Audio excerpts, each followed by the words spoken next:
ఇప్పుడు ప్రతిరోజు అద్భుతంగా దొంగతనం చేసేసేవాడు ఉన్నాడు అనుకోండి, ఏ ఇంట్లోనైనా సరే ఎంతమంది ఉన్నా వెళ్ళి దొంగతనం చేసేస్తూ ఉంటాడు.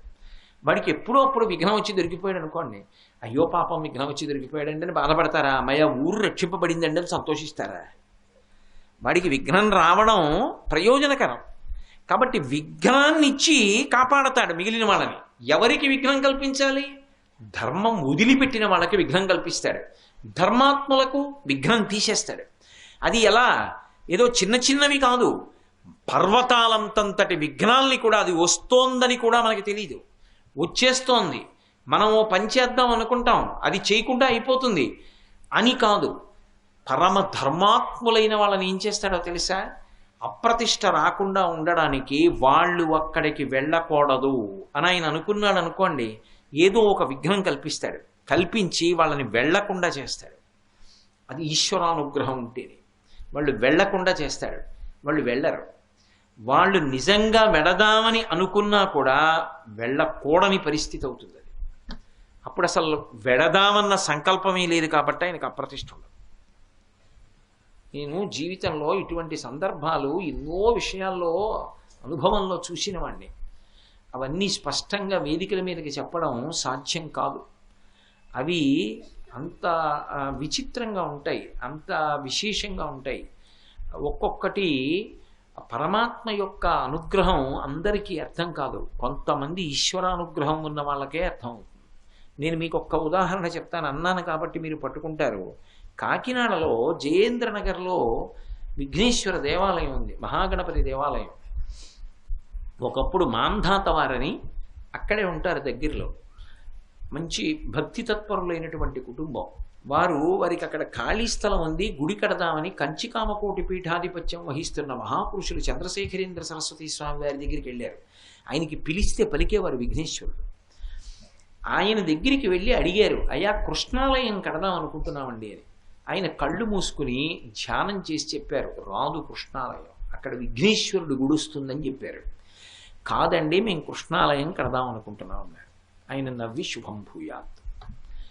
ఎంత ప్రయత్నించారో రాలేదు అక్కడ కృష్ణాలయం. ఆఖరికి మళ్ళీ మహాస్వామి వారి దగ్గరికి వెళ్ళి, అయ్యా మీరే ఎటువంటి విఘ్నేశ్వరుణ్ణి పెడితే బాగుంటుందో అటువంటి మూర్తిని చేయించి ఇప్పించండి అన్నారు. శిల్పిని పిలిపించారు, విఘ్నేశ్వర మూర్తిని చేయించి ఆయన ప్రథమ పూజ చేసి వ్యాన్ ఎక్కించారు, తీసుకెళ్ళండి కాకినాడ ప్రతిష్ఠ చేయండి అన్నారు. ఎండ మండిపోతోంది, పట్టుకోవాలా ఒకళ్ళు వ్యాన్లో, పట్టుకోవడానికి ఒక మనిషి కూర్చోవాలి. ఎలా? ఆ ఎండ అలా ఉంది. స్వామి ఎలా కూర్చుంటామండి, ఎక్కడ మెద్రాసు, ఎక్కడ కాకినాడ, ఎలా పెడతామని అడిగారు. మహాస్వామి వారు బయటికి వచ్చి చేతిలో సత్యదండాన్ని ఒకసారి ఇలా ఆకాశానికి తిప్పారు. తిప్పి ఎక్కండి ఇంకా పర్వాలేదన్నారు. ఎండ మండిపోతోంది, ఎక్కండి అన్నారు. వాళ్ళు కొబ్బరికాయ కొట్టి వ్యాన్ ఎక్కారు. ఎక్కి కామకోటి పీఠం గేటు దాటి వ్యాన్ పైకి వచ్చింది, ఆకాశం మబ్బులు ఇచ్చింది. ఆ వ్యాను కాకినాడ వచ్చే పర్యంతం వ్యాను ఏ దారిలో పెడుతోందో దారంతా మబ్బులే. అది కాకినాడ వచ్చి దింపేసేంత వరకు మబ్బే ఉంది, ఎండలేదు. మహాత్ముల సంకల్పాలు అలా ఉంటాయి.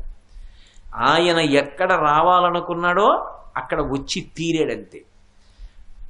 ఏది జరగదని తెలుసో అది జరగదని తెలుసు కాబట్టి అసలు వెళ్ళనివ్వడు. ఏది జరుగుతుందో తెలుసు, దానికి వెళ్ళనిస్తాడు. కొన్ని ఆపుతాడు, కొన్ని జరగనిస్తాడు. ఆపడంలో ఏదో ప్రయోజనం ఉంటుంది, జరగనివ్వడంలో ఏదో ప్రయోజనం ఉంటుంది. అందుకే విఘ్నరాజు విఘ్నేశ్వరుడు అన్న రెండు పేర్లతోటి ఆరాధన చేయబడి మహానుభావుడు మనకు వస్తోందో పెద్ద అడ్డంకని కూడా మనకి తెలియదు. కానీ ఒక్క నమస్కారం చేస్తే చాలు, రోజు ఒక్క నమస్కారం పెడితే, ఇదిగో నేను మీకు ఇప్పుడు చెప్తున్నానే చిన్న శ్లోకం, సదాబాల రూపాపి విఘ్నాద్రిహంత్రి, అటువంటి శ్లోకాన్ని ఒక్కసారి అనుకుని బయటికి వెడితే చాలు, కాపాడతాడంతే, విఘ్నం రాకుండా చూస్తాడు. అంతటి మహానుభావుడు విఘ్నేశ్వరుడు. అంటే పర్వతములంతంతటి విఘ్నములను కూడా ఇంత పిల్లవాడిలా ఉన్నవాడు తొలగతోయడంలో మాత్రం అంతటి మహాశక్తివంతుడు. ఒకరికి ఇద్దరికి కాదు, ఎన్ని కోట్ల మందికైనా సరే నమస్కారం చేసిన వాళ్ళందరికీ కూడా అనుగ్రహాన్ని వర్షిస్తాడు. అందుకే సదాబాల రూపాపి విఘ్నాద్రిహంత్రి. అటువంటి ఓ విఘ్నేశ్వరుడా, బాలరూపంలో ఉన్నప్పటికీ కూడా అందరినీ అనుగ్రహించగలిగినటువంటి వాడా, మహాదంత వక్త్రాపి పంచాస్యమాన్య. ఇదో విచిత్రం. మహాదంత వక్త్రాపి, దంతి అంటే ఏనుగు, దంతములు ఉంటాయి కాబట్టి. లోకంలో అన్ని ప్రాణులకు దంతాలు ఉంటాయి, పళ్ళు మనం అందరం తింటాం. తినడానికి నవలడానికి ఉపయోగించవు ఏనుగు యొక్క దంతాలు. మహాందంగా ఉంటాయి అవి. అంత అందంగా ఉండే దంతములతో తిరుగుతూ ఉంటుంది కాబట్టి ఏనుగుకి దంతి అని పేరు. ఏనుగంత గొప్పదైనా ఏనుక్కో లక్షణం ఉంది. అది సింహం కనపడింది అనుకోండి భయపడిపోతుంది. సింహానికో లక్షణం ఉంది. ఏనుగు కనపడింది అనుకోండి బలమంతటిని కూడా తీసుకుని ఎగురుతుంది. సింహం సాధారణంగా భూమి మీద కదువు పరిగెడుతుంది. పెద్ద భద్రగజం పెడుతోంది అనుకోండి, గురువాయూరు ఎడితే మీకు ఇప్పటికీ కనపడతాయి. రాత్రి వేళలో గురువయ్యూరు దేవాలయం చుట్టూ ఏనుగులు తిరుగుతాయి. తిరిగినప్పుడు చూడాలి మీరు, కొండలు తిరుగుతున్నాయా అనిపిస్తుంది. అంతంత ఎత్తునుంటాయి భద్రగజాలు. ఏనుగుల్లో జాతులన్నీ తిరుగుతాయి కృష్ణ పరమాత్మ మూర్తిని పైన పెట్టుకుని. అటువంటి ఏనుగు అంత ఎత్తునుంటుంది. ఏనుగుని కొట్టాలంటే కుంభస్థలం మీద కొట్టాలి. ఆ కుంభస్థలం మీదకి ఎక్కాలి. ఎక్కనిస్తుంది ఆ ఏనుగు? కాలు పెట్టి తొక్కేస్తుంది, తొండంతో తిప్పి విసిరేస్తుంది. అందుకే సింహం ఏం చేస్తుందంటే ఎగిరి కూర్చుంటుంది కుంభస్థలం మీద. శాతనఖగ్రఖండితల సన్మజ కుంజర కుంభముక్త ముక్తాతత శైల అంటారు మహాభారతంలో. ఆ పైకి ఎగిరి కూర్చుని తని తొండం పెట్టి ఎత్తితే అందకుండా పంజా పెట్టి కొట్టి కుంభస్థలాన్ని బద్దలగొట్టి మాంసపు ముద్దలు తీసి చిందరవందర చేసి అందులోంచి ముత్యాలు తీస్తుంది. ఏనుగు కుంభస్థలంలో ముత్యాలు ఉంటాయి అని. ముత్యాలు దొరికే ప్రదేశాలు కొన్ని తేళ్లు ఉంటాయి, అన్ని చోట్ల ఉండవు అనుకోండి. ఆ తేలు యొక్క కొండిలో ఉంటుందో ముత్యం అని. అదో విచిత్రమైన ముత్యం. అలాగే వెదురు బొంగులో ఉంటుంది ముత్యం. అందుకే వెదురు బొంగులు ఎక్కడైనా కనబడితే వెంటనే నమస్కారం చేయనది శాస్త్రం. వెదురు బొంగు చాలా ప్రసిద్ధి. సరే, ఇప్పుడు నేను ఆ వెదురు బొంగు గురించి ప్రసంగం ఎందుకు, కానీ ఎప్పుడైనా వెదురు బొంగు అని మీరు ఉపన్యాసం చెప్పమంటే చెప్తా, అప్పుడు ఇందురు కానీ దాని గొప్పతనం ఏమిటో. అలాగే ఆ ముత్యాలు పుట్టేటటువంటిది సముద్రం. చిట్టి ముత్యం పుట్టే సీత కడుపున్న స్వాతిమానలు కురిసే సముద్రాల కొరకు అని. సముద్రంలోంచి ముత్యం పుడుతుంది అని. ఆ ముత్యం అసలు ఎక్కడ పెట్టుకుంటారు అంటే మెడలో ముత్యాలహారాలు వేసుకుంటారు. అసలు నిజానికి ముత్యం బాగా పెట్టుకోవలసిన స్థానం ఏది అంటే ముక్కు చివర పెట్టుకోవాలి.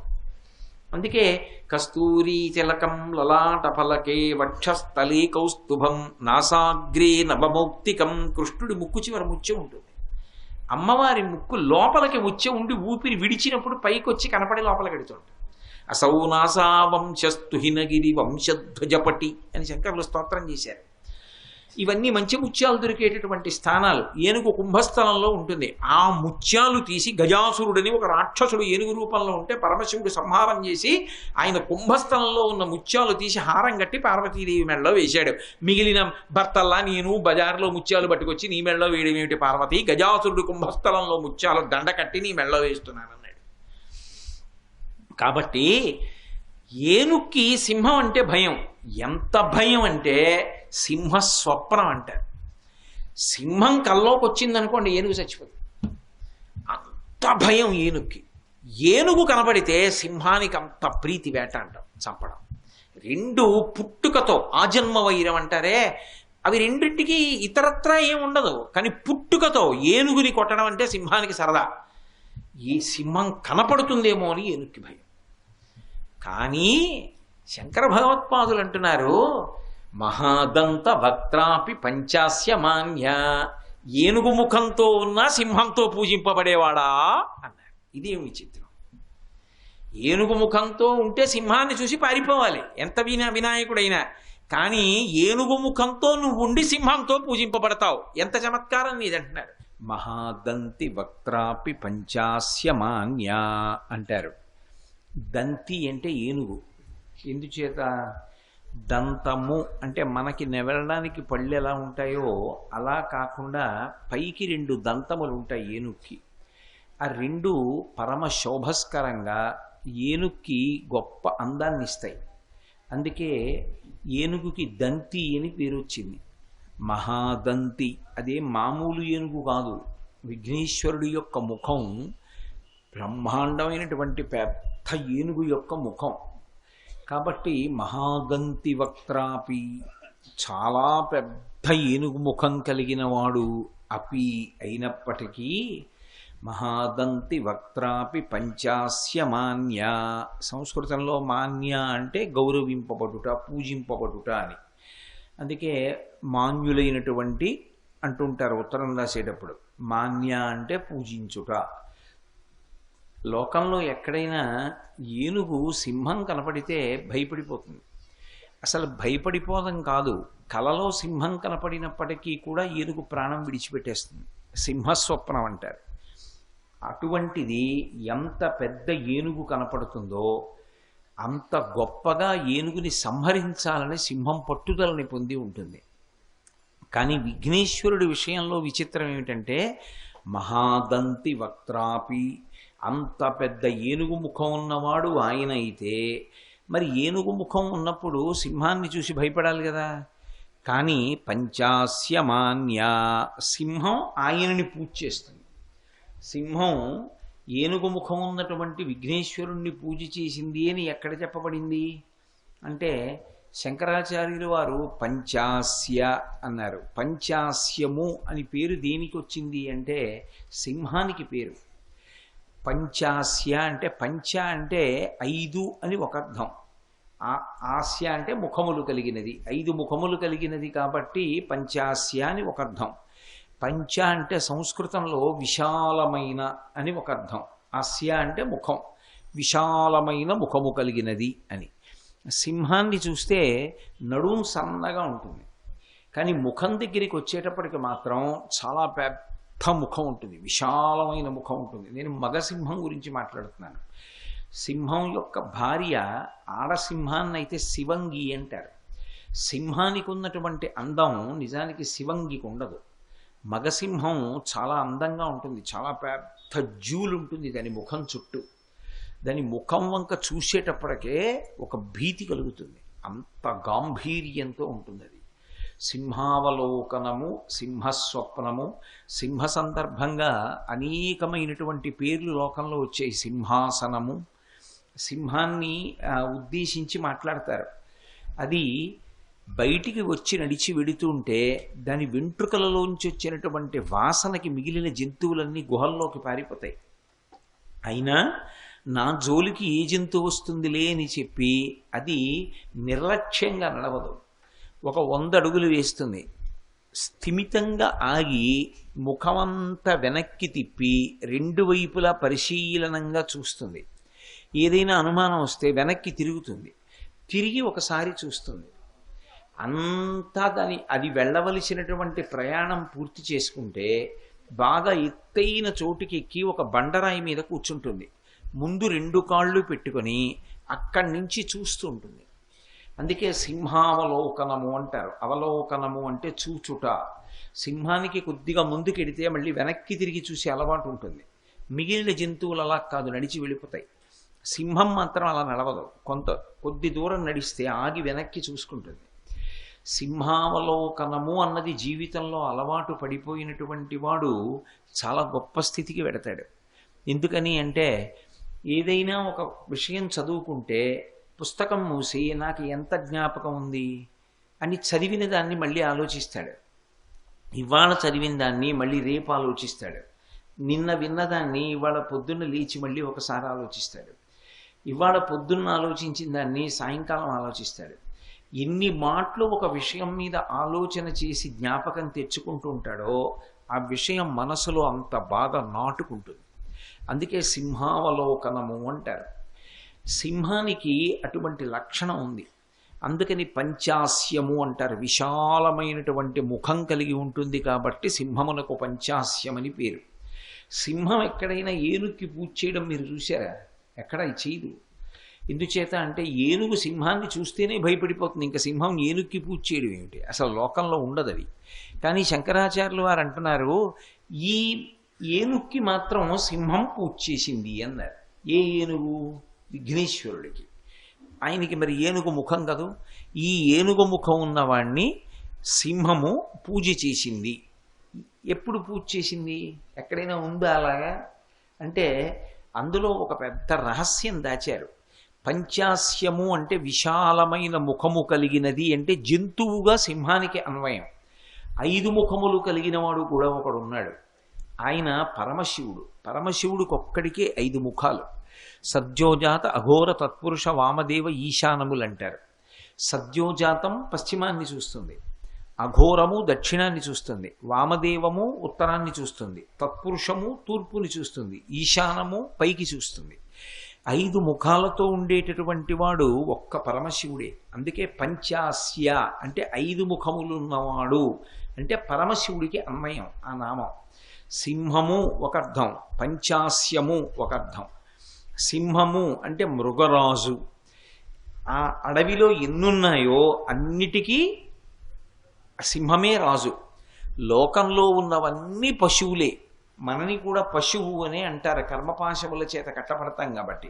మనందరికీ సార్వభౌముడు పరమశివుడు. అందుకే ఆయనకి పశుపతి అని పేరు.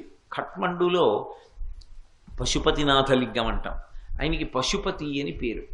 పశుపతి అయినటువంటి 5 ముఖములు కలిగినటువంటి శివుడు విఘ్నేశ్వరుడికి తండ్రి.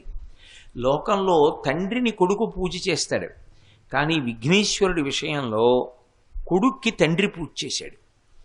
ఎందుకు పూజ చేయవలసి వచ్చింది అంటే ఆదౌ పూజ్యో గణాధిప అని ఆయనకి పేరు. విద్యాగణపతి అని ఒక గణపతి స్వరూపం ఉంది లోకంలో. మిగిలిన వాళ్ళు ఎవ్వరికీ లేనటువంటి పూజ ఒక్క విద్యాగణపతికి మాత్రమే చేస్తారు. మామిడికి పువ్వు ఉంటుంది చూశారు, వసంత ఋతువులో వస్తుంది మామిడి పువ్వు. ఆ మామిడి పువ్వుతో పూజ చేస్తారు విద్యాగణపతికి. రసాలము అంటారు మామిడి చెట్టుని. రసాలము మామిడి పండు పేరు, రసాలము భగవంతుడి పేరు. అందుకే రసాలము మామిడి పువ్వుతో విద్యాగణపతికి పూజ చేస్తారు. పూజ చేస్తే అపారమైనటువంటి విద్యని అనుగ్రహిస్తాడు ఆయన అని లోకంలో ఒక పెద్ద విశ్వాసం, శాస్త్రవాక్కు. అటువంటి విఘ్నేశ్వరుణ్ణి శివుడు పూజ చెయ్యాలి. ఎందుకు చేయవలసి వచ్చింది అంటే ఆయనే వరం ఇచ్చాడు. ఒకప్పుడు మామిడి పండు చేతికిచ్చాడు. చేతికిచ్చి ఇవాళ నుంచి నేను విఘ్నములకు నిన్ను అధిపతిగా చేస్తున్నాను. ఎవరైనా ఏదైనా పని చేద్దాం అనుకుంటే ఆ పని జరగకుండా అడ్డు ఏదైనా వస్తే దాన్ని తొలగించగలిగినటువంటి శక్తి నీకు ఇస్తున్నానన్నాడు. ఇప్పుడు విఘ్నాధిపత్యాన్ని పొందాడు విఘ్నేశ్వరుడు. విఘ్నాధిపత్యాన్ని పొందినటువంటి విఘ్నేశ్వరుడికి తండ్రి అయినా కూడా శివుడు, ఆయన కూడా లోకమర్యాద కోసం ఏదైనా పెద్ద పని మొదలు పెడితే విఘ్నేశ్వరుణ్ణి పూజ చేసి తప్ప ముందుకు వెళ్ళకూడదు. అలా ఒకవేళ వెడితే ఆ పని జరుగుతుందా జరగదా నిరూపించాలనుకున్నాడు. నిరూపించాలనుకుని ఒకసారి పరమశివుడు ఒక పెద్ద కార్యాన్ని తలపెట్టాడు. త్రిపురాసురులు అని 3 రాక్షసులు బయలుదేరారు. ఒకడు బంగారుపురంలో ఉండేవాడు, ఒకడు వెండిపురంలో ఉండేవాడు, ఒకడు ఇనుప నగరంలో ఉండేవాడు. 3 ఆకాశంలో తిరుగుతుండేవి. ఆ త్రిపురాసురుల్ని సంహరించవలసి వచ్చింది. ఆ త్రిపురాసురుల్ని సంహరించగలిగిన వాడు పరమశివుడు ఒక్కడే. అది కూడా ఒక్క బాణంతోటే చంపాలి, అది వాళ్ళకి వరం.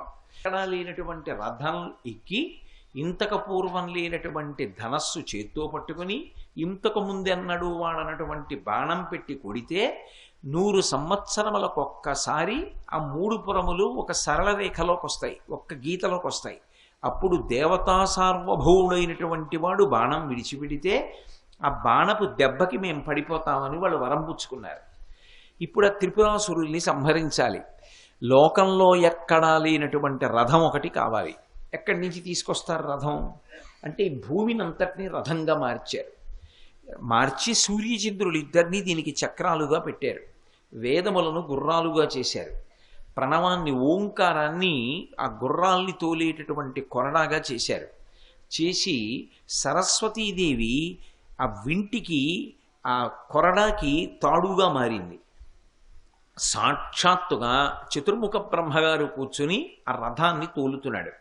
పరమశివుడు లోపల కూర్చుని ఆ త్రిపురములను కొట్టడం కోసం ఇంతకు ముందు లేని ధనస్సు పట్టుకోవాలి. అందుకని మేరు పర్వతాన్ని ధనస్సుగా మార్చి పట్టుకున్నాడు. పట్టుకుని శ్రీమన్నారాయణుణ్ణి బాణంగా మార్చుకుని ఆ ధనస్సు యొక్క వింటినారికి తొడిగి త్రిపుర సంహారం చేయడానికి బయలుదేరాడు. తీరా కొంత దూరం వెళ్ళిన తరువాత రథానికి ఇరుసు విరిగిపోయి, విరిగిపోతే రథం ఆగిపోయి ఏం చెయ్యాలి ఇప్పుడు అన్నారు. అంటే శివుడు అన్నాడు, ఆదౌ పూజ్యో గణాధిప, నా కొడుక్కి నేనే వరమిచ్చాను, విఘ్నములను తీయగలిగినటువంటి శక్తి నీకు ఇస్తున్నానని చెప్పాను. నేను ఆయనని పూజించలేదు. కొడుకైనా కూడా ధర్మం ధర్మమే, చెయ్యవలసిన పని చెయ్యాలి. నేను విఘ్నేశ్వరుడి పూజ చెయ్యకుండా త్రిపురాసుర సంహారానికి బయలుదేరాను. అందుకే రథానికి ఇరుసు విరిగిపోయింది. నేనిప్పుడు ఇక్కడి నుంచే విఘ్నేశ్వరుడికి పూజ చేస్తే మళ్ళీ ఈ రథం కదులుతుంది అని వెంటనే విఘ్నేశ్వరుడిని నేను మీతో మనవి చేశా కదూ, పసుపు ముద్ద అక్కడ పెడితే అదే విఘ్నేశ్వరుడు. పసుపు ముద్ద అక్కడ పెట్టి విఘ్నేశ్వరుణ్ణి ఆరాధించాడు. ఆరాధిస్తే రథం మళ్ళీ కదిలింది. కదిలి త్రిపురాసుర సంహారం జరిగింది. ఇప్పటికీ ఒకప్పుడు పరమశివుడు రథం ఎక్కి వెడుతున్నప్పుడు ఆ రథం యొక్క ఇరుసు ఎక్కడ విరిగిపోయిందో ఆ పట్టణం ఇప్పటికీ ఉంది. అది చెంగల్పట్టు అనేటటువంటి ప్రాంతం ఉంది ద్రవిడ దేశంలో, తమిళనాడులో. ఆ చెంగల్పట్టుకి దగ్గరలో దాన్ని ఇరుపక్కం అంటారు, ఇరుసు విరిగిపోయినటువంటి పట్టణము అని. ఆ పట్టణంలో ఇప్పటికీ పరమశివుని యొక్క రథం విరిగిపోయినటువంటి క్షేత్రము అని పిలుస్తారు. అది ఒకప్పుడు ఒక ఆశ్చర్యం జరిగింది ఆ ఊళ్ళో. చంద్రశేఖరేంద్ర సరస్వతి మహాస్వామి వారు కంచికామకోటి పీఠాధిపత్యం వహించినటువంటి రోజుల్లో రామేశ్వరంలో శంకరాచార్యుల వారిని 4 శిష్యుల్ని ప్రతిష్ఠ చేయడం కోసమని రాజస్థాన్లో పాలరాతి విగ్రహాలు తయారు చేయించి ఒక పెద్ద వాహనం మీద పెట్టి రామేశ్వరం పంపిస్తున్నారు. ఖచ్చితంగా ఆ వాహనం ఈ ఇరుపక్కం అన్న క్షేత్రం దగ్గరికి వచ్చింది.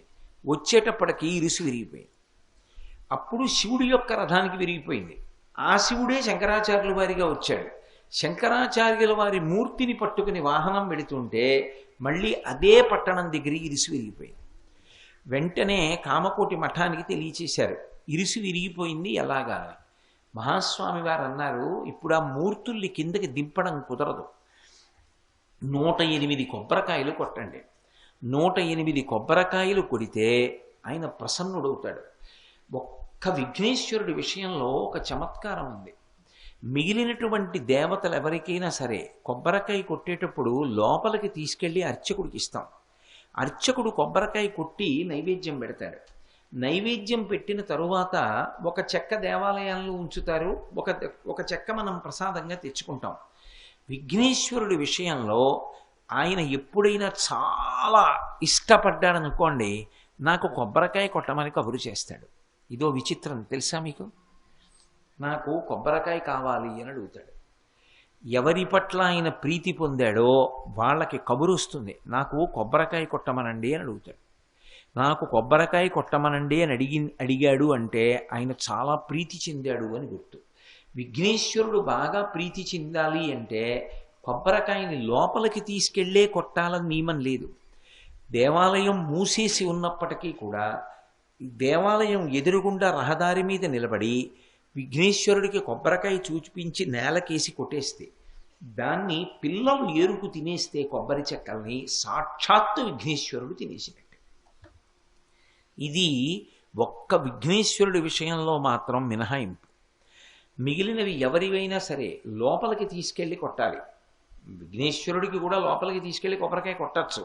కానీ అంతకన్నా ఎక్కువ ప్రీతి ఆయన ఎప్పుడు చెందుతాడంటే కొబ్బరికాయ కొట్టి ఆ ముక్కలు కానీ రోడ్డు మీద చెల్లాచెదరుగా అయిపోతే పిల్లలు వచ్చి ఆ ముక్కలు ఏరుకు తింటే, చూడండి సాధారణంగా దృష్టి దోషం పోవడానికి శుక్రవారం నాడు దుకాణాల ముందు కొబ్బరికాయ దిగదుడిచి రోడ్డు మీద కొట్టేస్తుంటారు. ఆ ముక్కలు ఎవరూ తీసుకోరు.